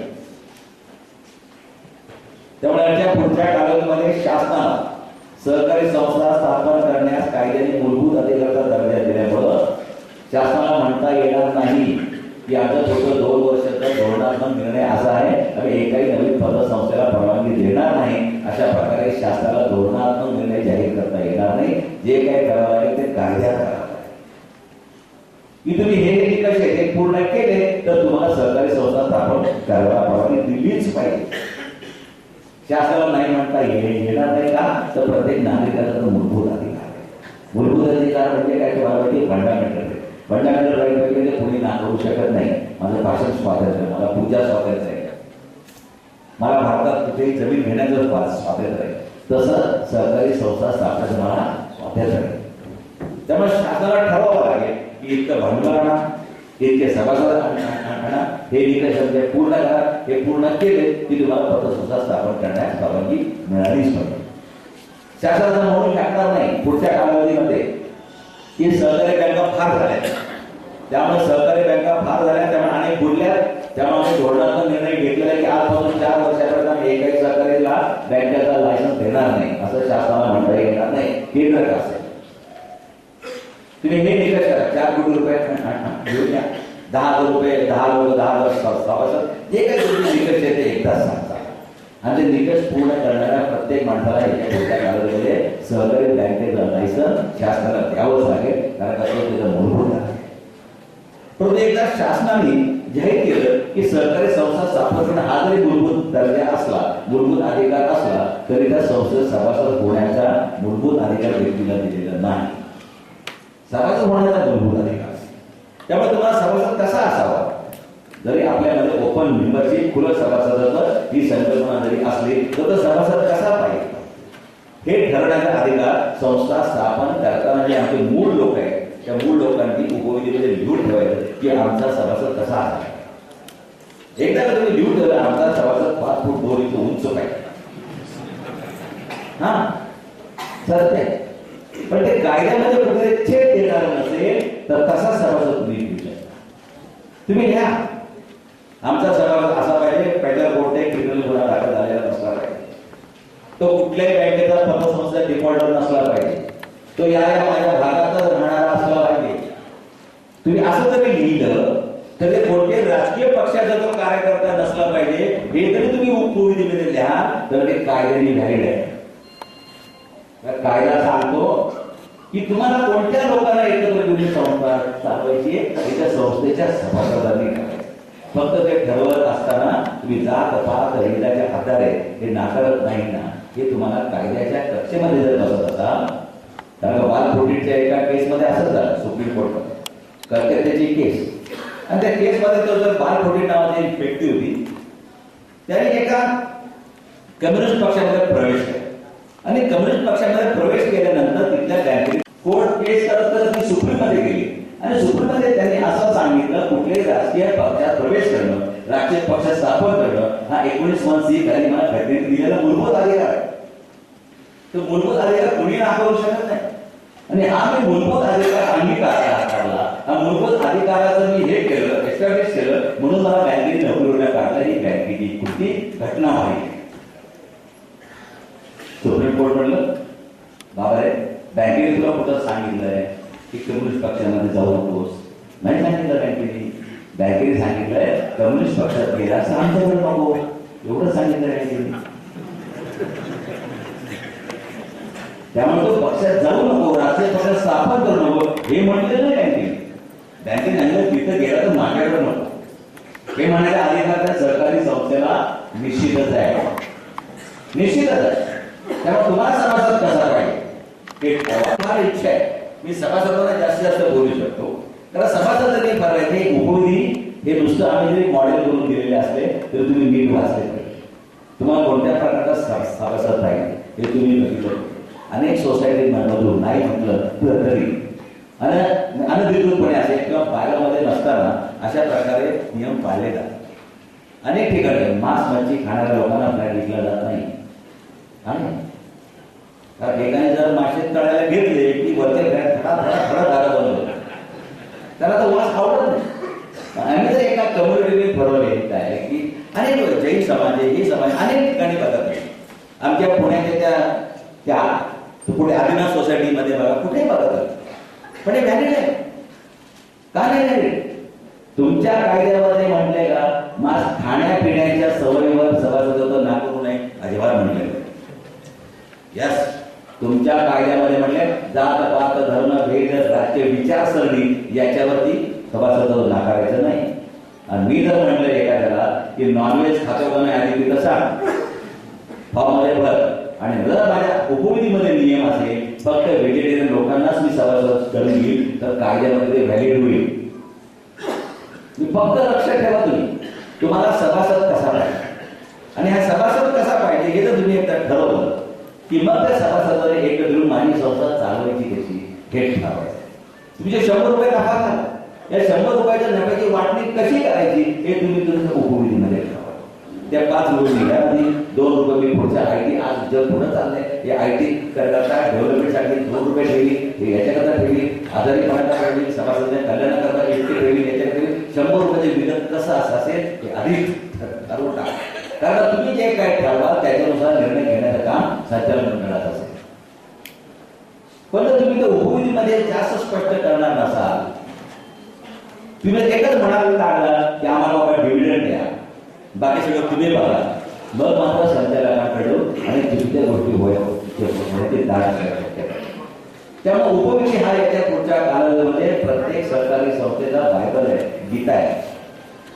आजकाल आपण उपविधी कधी जास्त लक्ष दिलेलं नाही. तुम्हाला उपविधी बनवायला सांगितलं पहिलं काम काय केलं असेल तर मॉडेल घ्या, आपलं नाव भरला, शिक्के मारा, द्या टाका. सरकार खात्यामध्ये तेच बघितलं मॉडेल आहेत ना तसे कसे आहेत ना मंजूर करून टाका. याच्या पुढच्या कालावधीमध्ये तुम्हाला उपविधी सरकार खात्याकडून मंजूर करून घेण्याची पण आवश्यकता आहे. एकदा कधी उपविधी आमच्याकडे दिले कारण ते कायद्याची विसंगत असतील तर आम्ही तुम्हाला कळणार की बाबा हे विसंगत आहेत नामंजूर. आम्ही जर काहीच बोललो नाही 60 दिवस मी गप्प बसलो तर डीम अप्रूव्ह तर तुम्ही तुमचं समजायचं की आमची उपविधी मंजूर झाले. मंजूर आम्हाला शिक्के असं काही नाही याच्यापुढे फक्त लक्ष ठेवा. त्यामुळे याच्या पुढच्या कालावधीमध्ये स्वायत्तता म्हणजे नेमकं काय? स्वायत्ततेचा अर्थ असा की सभासदांसाठी चालवलेली सरकारी संस्था आणि ही सभासदांनी चालवायची तुमचा कंट्रोल त्याच्यावर पाहिजे. मला कटके साहेब जे म्हणाले ते अत्यंत योग्य आहे की शासनाचा कंट्रोल होऊन शासनाच्या जागी सभासद असतात. हा सभासद बोलायला असणार त्यामुळे सभासदाला प्रशिक्षण पतसंस्था चालते कशी पासून पतसंस्था व्यवहार नेमका होतो कसा हे सगळं प्रशिक्षण द्यायचं काम याच्या पुढच्या कालावधीमध्ये सरकारी पतसंस्थेच्या संचालन मंडळाला व्यवस्थापनाला करावं. त्यामुळे या अनुषंगाने कायद्यामध्ये अनेक बदल आहेत, अनेक बदल प्रस्तावित होतील. मग 73 मध्ये संपूर्ण बदल होईल. संचालकांची अपात्रता निकष पण काही बदलतील. पण एकंदर या नवीन कायदा मूळ जे आहे मुळात आपण गेलं पाहिजे. तांत्रिक गोष्टी काय किचकट आहे तुम्हाला कायदा उद्या ऑर्डिनन्स आला की तुम्ही वाचा त्याच्यानुसार तांत्रिक गोष्टीमध्ये जा. पण संचालन मंडळ सांगते 21 आहे म्हटल्या 21 मध्ये किती बसवायचे काम. तुम्हाला जर 21 लोकांचा खर्च डामडोल परवडत असेल तर 21 ठेवा. परवडत नसेल तर संस्था 50 कोटीची आणि संचालक 21 हे परवडणार नसेल तुमची संस्था लहान असेल तर तुम्हाला 50 जर कमी ठेवायचं असेल तर तुम्ही कमी ठेवा. तर कमीत कमी 11 ठेवा, काही 12 ठेवा, 13 ठेवा, 15 ठेवा. त्यामुळे हा निर्णय सगळा तुम्ही घ्यायचा आहे. तुम्ही म्हणजे कोणी घ्यायचा आहे? सभासदांनी घ्यायचा. आणि एक गोष्ट लक्षात ठेवा मगाशी बोललं गेलं उद्याचा वार्षिक ठेवा म्हणजे 12% डिव्हिडंड द्या. एक पक्की गोष्ट लक्षात ठेवा की संचालक मंडळाला तुम्ही अधिकार दिले, सभासदांनी अधिकार दिलेले असतात आणि ते अधिकारानुसार संचालक मंडळ काम करतात. तेव्हा संचालक मंडळ जास्तीत जास्त एखादी गोष्ट रेकमेंड करू शकतं, आपल्याकडे शिफारस करतं आणि ती शिफारस हो किंवा नाही म्हणायचं काम यांचं आहे, सभासदांचं. संचालक मंडळाने सांगितलं की 12% डिव्हिडंड द्या तर तुम्ही 13 द्या म्हणू शकत नाही. त्यांनी केलेल्या रेकमेंडेशन पेक्षा कमी द्या म्हणू शकता, 11 द्या म्हणू शकता, 10 द्या म्हणू शकता. पण त्यांनी केलेल्या शिफारशीपेक्षा जास्त द्या असं वार्षिक ठराव म्हणू शकत नाही. कारण तुम्ही त्यांना अधिकार. त्यामुळे नेमके संचालक मंडळ नेमकं काय करतं, नेमकं तुमच्याकडे विषय पत्रिकेत विषय काय घेतात हे पण याच्या पुढच्या कालावधीमध्ये आपल्याला शिकलं पाहिजे. इथे एका ठिकाणी छोटंसं उदाहरण देतो, आता थांबतो. परत वाटलं तर आपण परत बसूया कारण 2:30 वाजल्याची वेळ आली, लोकांना भूक लागल्याची दिसतंय आम्हाला.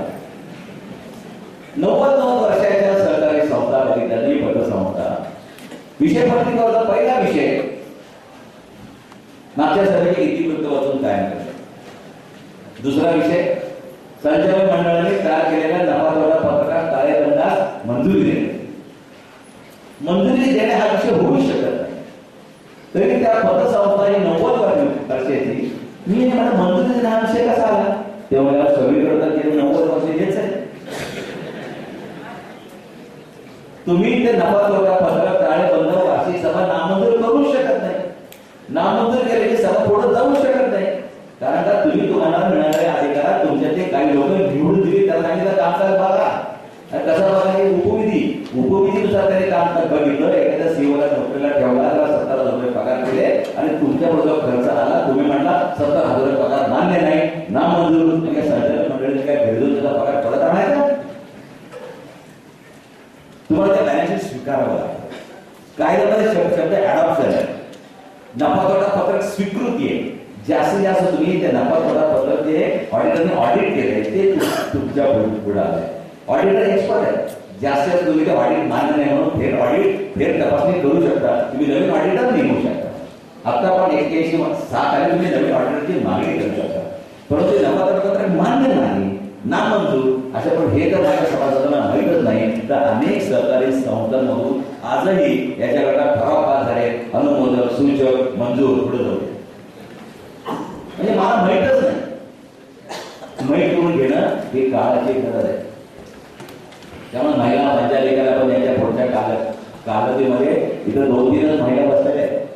म्हणजे मुद्दा आम्ही आवर्जून त्यांचा उल्लेख करतो की त्याला 2 महिला संचालक रिझर्वेशन आहे. खास रिझर्वेशन दिले. आपल्याकडे महिला पंचायतीचं काम कायद्याने 2 आहेत म्हणून त्या भरायचं काम पडलेलं आहे. 2 मला भरल्याच पाहिजे. म्हणून महिला पंचायतीचं काम नुसतं आलेल्याचं स्वागत करणे त्यांना ओवाळणे पुष्पगुच्छ देणे असं नसून सरकारला अपेक्षित असं आहे की त्यांची पण इन्व्हॉल्वमेंट यामध्ये वाढावी ही त्यांना अपेक्षित आहे. त्यामुळे या दृष्टीने अनेक कायद्यात फार बरं आहे. उशीर झाल्यामुळे असेल अजून मला 10 तास दिले तरी मी असाच बोलत नाही. तर मला पण शुगरचा त्रास आहे. त्यामुळे याच्या आपण थांबूया थोडा. आता 2:30 वाजता वेळ होता की ऑडिटरचं असं व्हायचं की वार्षिक सभेचे निवडून खायला पाहिजे हे नव्याने आलं. पूर्वी संचालक मंडळाला पॉवर दिल्या होत्या. पण इंटरनल कंट्रोलवरती असं आहे की संचालक मंडळ अधिकार घेतं. तर अशा पद्धतीने अधिकार घेऊन वार्षिक सभेमध्ये संचालक मंडळाला सरकारी ऑडिटची नेमणूक करता येईल का असा एक माझा प्रश्न आहे.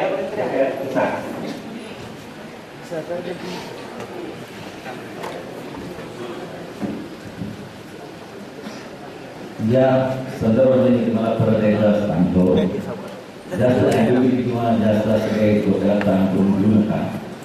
तुम्हाला तुमची संस्था कशी चालवायची हे फक्त तुमच्या उपविधीमध्ये तुमचं ठरलं. ऑडिटरची नेमणूक कशी करायची संचालक मंडळाला अधिकार द्यायचे का नाही द्यायचे हे वार्षिक सभा बरोबर. वार्षिक सभा 99% सभेमध्ये वार्षिक सभा ही संचालक मंडळाला अधिकार देते. मल्टीस्टेट काही ठिकाणी सार्वजनिक बँकेसारख्या काही ठिकाणी वार्षिक सभा ऑडिटरची नेमणूक करते. आपल्याकडे मात्र बऱ्याच वेळेला आपण असा विचार करतो की या संबंधी मानधन निधन सगळं ठरवायचे अधिकार संचालकांना. त्यामुळे जसं अंतर्गत लेखा परीक्षकाचे अधिकार असतात तसेच अधिकार हे तुम्हाला याच्याकरता प्रस्ताव येतील सेट करतात. तुम्हाला परत एकदा मी तिथं आलो की बेसिक लक्षात घ्या. बेसिक मूळ ही तुमची उपविधी हे सगळ्यात महत्वाचं आहे. त्या उपविधीमध्ये बारीक सारीक गोष्टीमध्ये एकदा लिहून काढा की तुम्हाला कसं चालायचं आहे. कारण आता कायद्यापेक्षा उपविधीला जास्त महत्व आलं आहे. पूर्वी कसं होतं पोटसूट कायदा चालले तुम्ही सरकार कार्यालय. आता जास्त वेळ तुम्हाला सरकार कार्यालयाला जायची आवश्यकता नाही. तुमच्या संचालक मंडळाने तुमची संस्था कशी चालवायची आहे हे तुम्ही तुमच्या उपविधीमध्ये लिहून त्यांना द्यायचं आहे. त्यांनी अशी संस्था चालवायची. म्हणजे थोडक्यात सेवक भरती कशी असावी नफ्याचं वाटप कसं असावं त्याच्यात लिहा. डिस्ट्रीब्युशन ऑफ प्रॉफिट कसं पाहिजे ते लिहा. जे तुम्हाला पाहिजे ते त्या उपविधीमध्ये. त्यामुळे आता तुम्ही ऑडिटरची नेमणूक करू शकता, संचालक मंडळ अधिकार घेऊ शकता, संचालक मंडळ अधिकार घेऊन पुढच्या वर्षी करता पण ऑडिटरची नेमणूक करू शकतो. पण हे तुम्ही ठरवायचं आहे, शासन काही यामध्ये बोलणार नाही.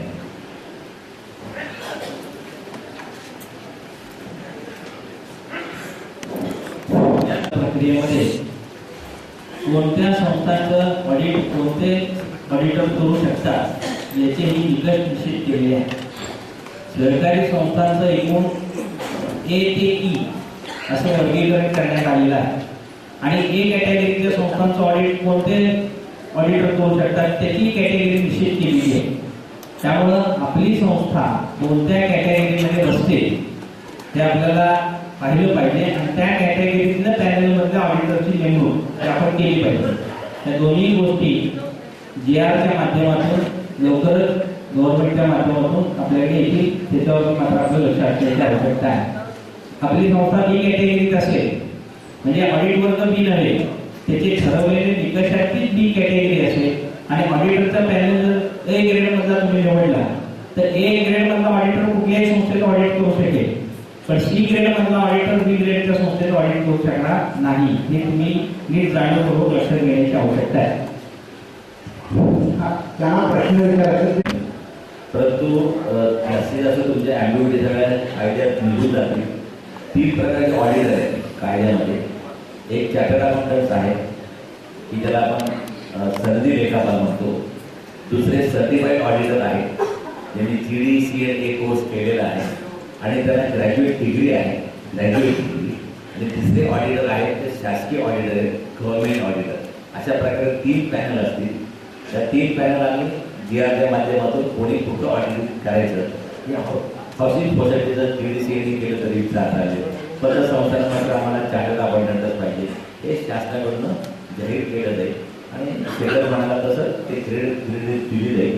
त्यामुळे ऑडिट योग्य माणसाकडून क्वालिटी ऑडिट होईल याची जबाबदारी शासनाकडून घेतली जाईल. टाकणार नक्कीच सेविंग टाकणार. आता आम्ही ते सांगत नाही की काय आम्ही कायदा यायच्या आधीच मी काही सांगणार नाही. तर कायद्यात 3 वर्ष आता आहे मी जे सांगितलं की परत रात्रीच बदलेल 2 वीक. कारण काल रात्री कायदा वेगळा होता, आज सकाळी बदलला. त्यामुळे मी 24 तासात थोडा बदलतोय. त्यामुळे सिविंग आहे, निश्चितच आहे. मी अजून एक गोष्ट सांगतो, 2 मिनिटात संपू. प्रश्न जरूर विचारा. तुमच्या मनात किती बालगत प्रश्न असले छोटे प्रश्न निसंकोचपणे विचारा. तुमच्या मनातली शंका दुसऱ्याने विचारलेल्या प्रश्नामध्ये उत्तर दिलं जाईल असं त्यामुळे कंझ्युमर कोर्टाची काय जबाबदारी कमी होईल?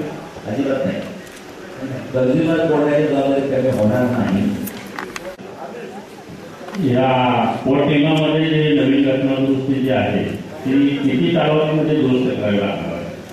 ज्या संस्थांच्या निवडणुका ताबडतोब त्यांनी आहे वटहुकूम आल्याबरोबर ताबडतोब जूनपर्यंत तुमचे पोटनियम दुरुस्त करून घ्यायचे आणि 31 डिसेंबरच्या आतमध्ये निवडणुका पार पाडायच्या. ज्या संस्थांची मुदत संपत आली जमलेली आहे किंवा संपत आलेली आहे निवडणुका ड्यू आहे, पण ज्यांच्या निवडणुका ड्यू नाही त्यांनी त्यांच्या आगामी वार्षिक सभेमध्ये ऑगस्ट महिन्यामध्ये एक पोटनियम दुरुस्त केले तरी चालतील. त्याच्याकरता स्पेशल AGM किंवा विशेष सभा घ्यायची आवश्यकता नाही.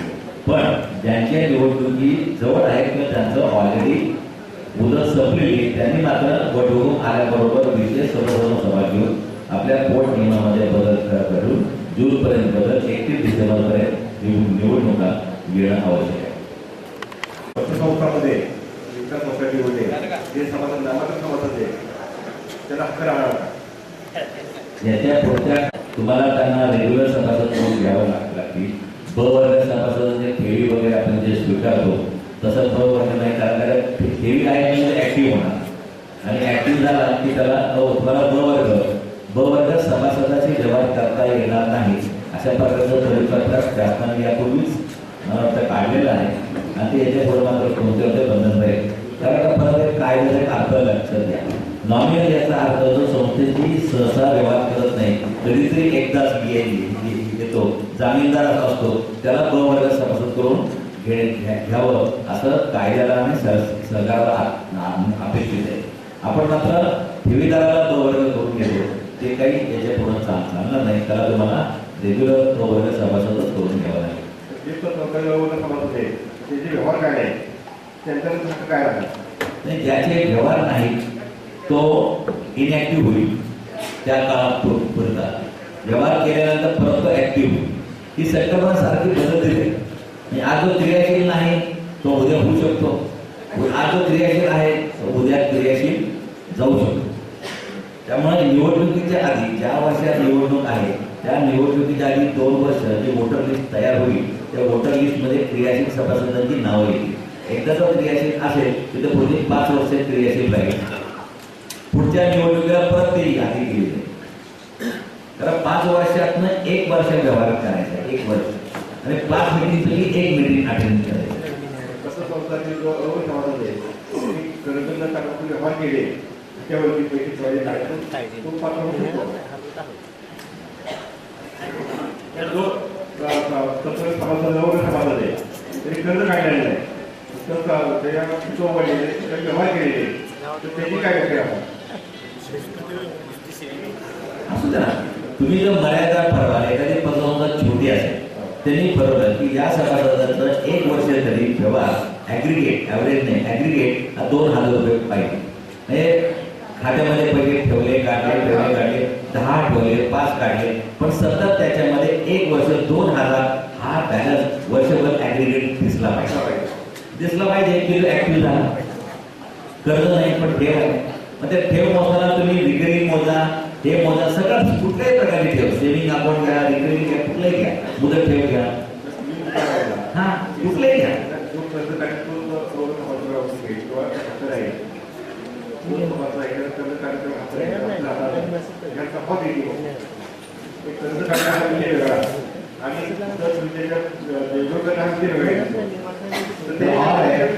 और असा आहे, कर्ज घ्या किंवा और दोन्ही नाही, किंवा तुमच्या त्या संस्थेची व्यवहार करा. ते व्यवहार कसे असावे हे तुम्ही तुमच्या उपविधीमध्ये ठरवायचं. तुम्ही ठरवायचे. काही लोक म्हणते 10,000, काही लोक म्हणते 2,000, काही लोक म्हणते 1,000, काही लोक म्हणते 500. कारण का लहान संस्था आहे, 500 रुपयाचे व्यवहार आठवडे बास आहे. तुम्ही ठरवायचे.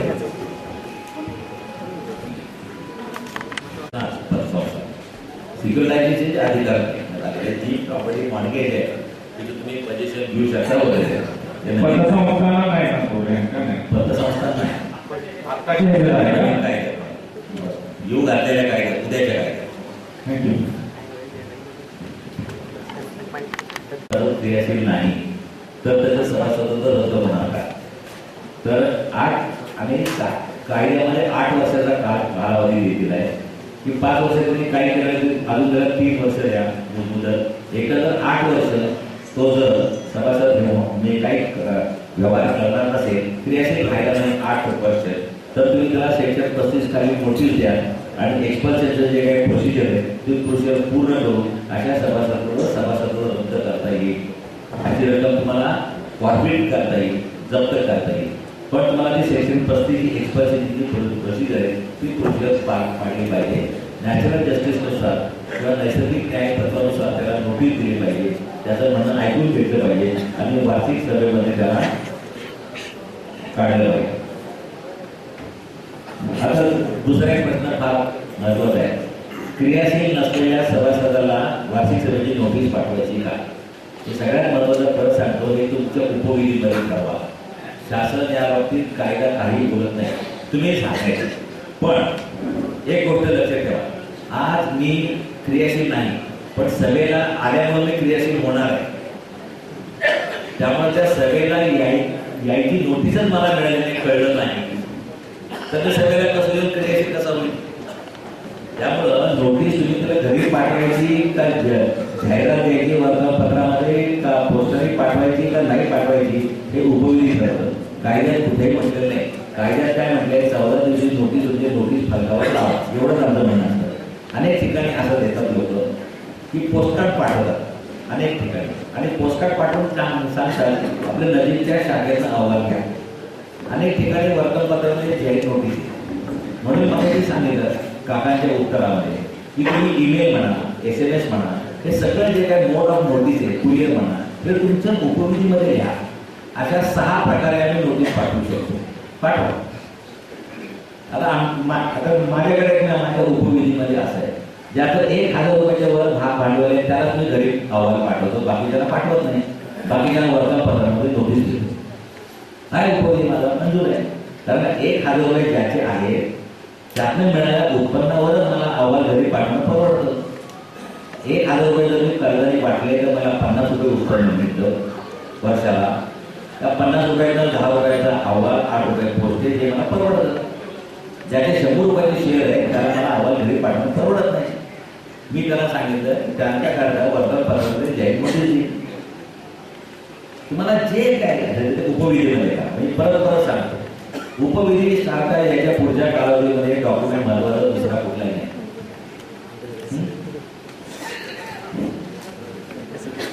संशोधनाच्या संदर्भात काय आहे आम्ही परत कटके साहेबांना आम्ही ठरवणार आहोत. आम्ही आमचा क्रायटेरिया ठरवलेला आहे. शेतकरी ठरवावा असं मी त्याला विनंती करतो. तज्ञ कोण असावा आम्ही मॉडेल ठरवलं. तुमच्या संचालक मंडळाने शिफारस केली, तुमच्या सभेने मान्य केली. तज्ञ कोण असावा तुम्ही ठरवा. तुम्ही सांगितलं मिनिमम क्वालिफिकेशन 4थी पास. तुम्हाला तज्ञ वाटतंय का वाटू द्या. लक्षात आलं का मी काय म्हणतो ते. सहकारी शुगर फॅक्टरीमध्ये तज्ञ संचालक पाहिजे असेल तर चार्टर्ड अकाउंटंट अपेक्षित नाही. तुम्ही जर असं म्हणाल की या ऊस उत्पादन नसला तज्ञ म्हणा, तुम्ही त्याला तज्ञ म्हणा. दूध डेअरीमध्ये जर तज्ञ व्हायचं असेल तर एका डेअरीकडे 500 गाई म्हणजे उत्कृष्टपणे धंदा केला.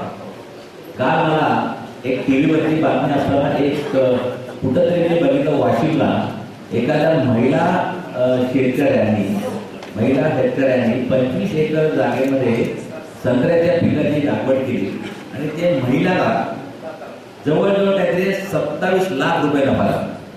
तर माझ्या दृष्टीने ही त्या क्षेत्रातली पत्नी आहे. तुम्ही पत्न्याचं क्वालिफिकेशन काय असावे तुम्ही ठरवा. पतसंस्थेमध्ये तुम्हाला चार्टर्ड अकाउंटंट पाहिजे, ICW पाहिजे किंवा पतसंस्थेमध्ये काम केल्याचा 25 वर्ष अनुभव पाहिजे तुम्ही ठरवा. तज्ञ कोणाला म्हणायचे आहे तुम्ही ठरवा. त्याचे डेफिनेशन सरकार करणार नाही. म्हणजे तसं प्रामाणिक कोणाला म्हणायचं हे वेग आहे ते तुम्ही ठरवायचं. संस्थेमध्ये डिफॉल्टला वोटिंग असणार नाही.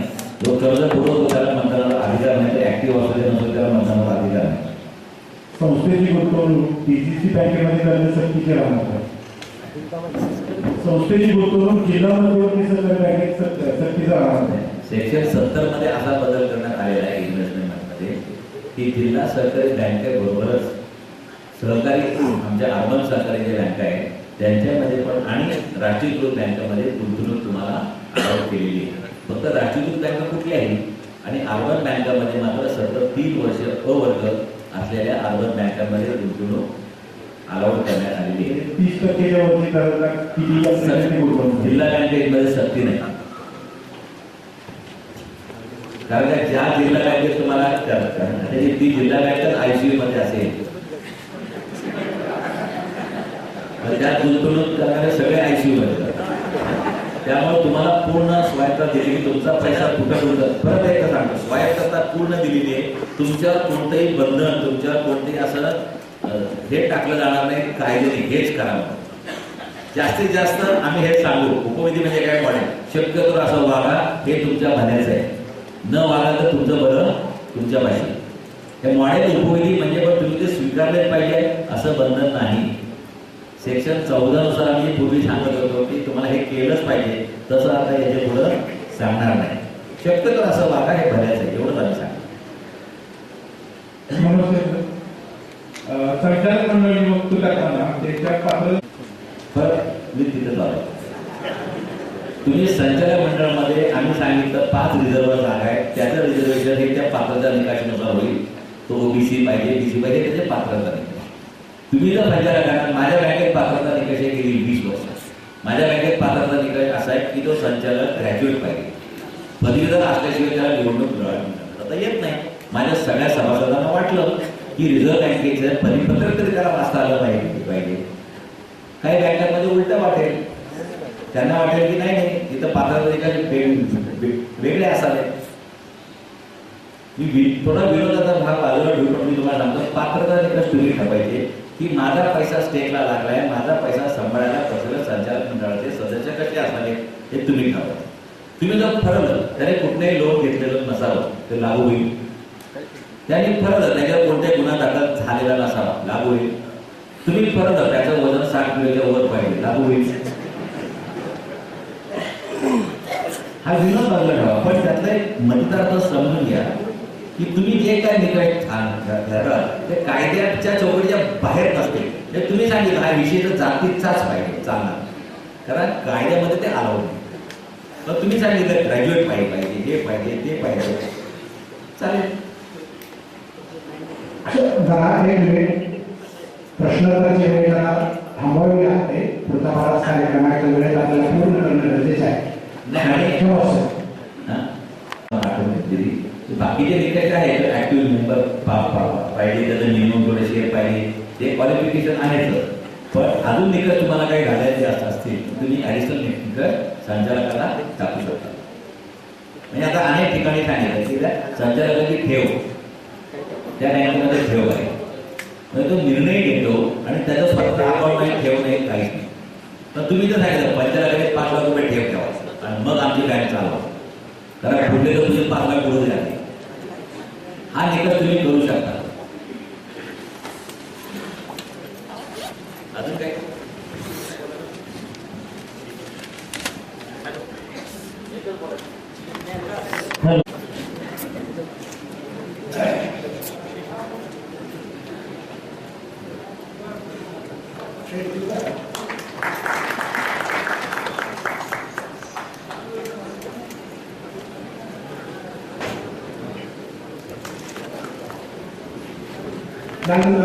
मार्गदर्शक शेखर लोकांना आपण मुद्दाम निमंत्रित केलेले आहे. त्याचं कारण पतसंस्थांचे संबंधाचे पोटनियम तयार होणार आहे किंवा मॉडेल बॉयलर त्याला आपण म्हणणार आहे, त्या कमिटीवर साहेब स्वतः आहे.